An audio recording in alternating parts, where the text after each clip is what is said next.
Hello my dear friends, ഞാനിന്ന് വന്നിരിക്കുന്ന ഒരു അടിപൊളിയായിട്ടുള്ള കുർത്തിയായിട്ടാണ്. ഒരു എലൈൻ കുർത്തിയാണ്, നമുക്ക് ഡെയിലി യൂസ് ചെയ്യാൻ പറ്റിയിട്ടുള്ള ഡിജിറ്റൽ പ്രിൻറ്റോട് കൂടിയിട്ടുള്ള ഒരു മെറ്റീരിയലാണ് ഇത് വന്നിരിക്കുന്നത്. ബ്ലാക്കാണ് മെറ്റീരിയലിൻ്റെ കളറ്, അതിൽ പ്രിൻറ്റുകൾ മാത്രം ഡിഫറെൻ്റ് ആയിരിക്കും. ഇപ്പം ഞാൻ വെയർ ചെയ്തിരിക്കുന്ന ഒരു പീച്ച് കളർ പ്രിൻറ്റ് വന്നേക്കണം. അതിൻ്റെ നെക്കിൽ വി ഷേപ്പോട് കൂടിയിട്ട് മിറർ വർക്ക് കൊടുത്ത് ഹൈലൈറ്റ് ചെയ്തിട്ടുണ്ട്. നെക്സ്റ്റ് കളർ ഇതിൻ്റെ വരുന്നത് ഒരു പിങ്ക് ഷെയ്ഡാണ്. പിങ്ക് ഷെയ്ഡ് ഫ്ലവർ വന്നപ്പോൾ നമ്മൾ പിങ്ക് ഷെയ്ഡിൽ തന്നെ നമ്മൾ മിറർ കൊടുത്തിട്ടുണ്ട്. നല്ല ഭംഗിയായിട്ടുള്ള നെക്കാണ്. ഇത് മഴയൊക്കെ ആയ സമയത്ത് നമുക്ക് പെട്ടെന്ന് തന്നെ വാഷ് ചെയ്ത് യൂസ് ചെയ്യാൻ പറ്റും, ഡെയിലി യൂസ് ചെയ്യാൻ പറ്റും. നല്ലൊരു ലുക്കുള്ള ഐറ്റമാണ്. ഫ്ലോറൽ പ്രിൻറ്റ് കുറച്ചായിട്ട് നമുക്ക് നല്ലപോലെ ഓടിക്കൊണ്ടിരിക്കുന്ന ഒരു ഐറ്റമാണിത്.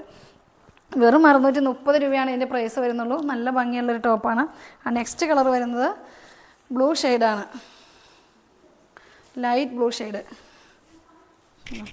എലൈനായിട്ടാണ് ഇതിൻ്റെ വരുന്നത്. എലൈൻ ടോപ്പ് ബ്ലൂ ഷെയ്ഡിൽ മിറർ വർക്ക് കൊടുത്തിരിക്കുന്നു. ഇടയ്ക്കൂടെ കട്ട് ബീഡ് കൊടുത്തിട്ടുണ്ട്. ബാക്കി പ്ലെയിൻ ആയിട്ടാണ് വരുന്നത്, പ്ലെയിനായിട്ട്. പിന്നെ അടിയിൽ ഫ്രിൽസ് കൊടുത്തിട്ടുണ്ട്, നല്ല ഭംഗിയുള്ള ഫ്രിൽസ് കൊടുത്തിട്ടുണ്ട്. പെട്ടെന്ന് വാഷ് ചെയ്ത് നമുക്കിത് ഡെയിലി വെയർ ആയിട്ട് യൂസ് ചെയ്യാൻ പറ്റും. ഇത് ട്രാവലിങ്ങിനൊക്കെ നല്ല സുഖമാണ് ഇത് യൂസ് ചെയ്യാനായിട്ട് കേട്ടോ. നല്ല ഷേപ്പ് കിട്ടും. മെറ്റീരിയൽ ജോർജറ്റാണ്. വെറും 630 രൂപയാണ് ഇതിൻ്റെ പ്രൈസ് വരുന്നുള്ളൂ. നല്ല ഭംഗിയുള്ളൊരു ടോപ്പാണ്. ഇത് ഇഷ്ടപ്പെട്ടിട്ടുണ്ടെങ്കിൽ നമ്മുടെ താഴെ കാണുന്ന വാട്സപ്പ് നമ്പറിൽ നിങ്ങൾ മെസ്സേജ് അയയ്ക്കുക. എത്രയും പെട്ടെന്ന് പർച്ചേസ് ചെയ്യുക, മിസ്സാക്കാതിരിക്കുക. നല്ല സൂപ്പറായിട്ടുള്ളൊരു ടോപ്പാണ്. അടുത്ത വീഡിയോയുമായി വരുന്നവരേക്കും ബായ്.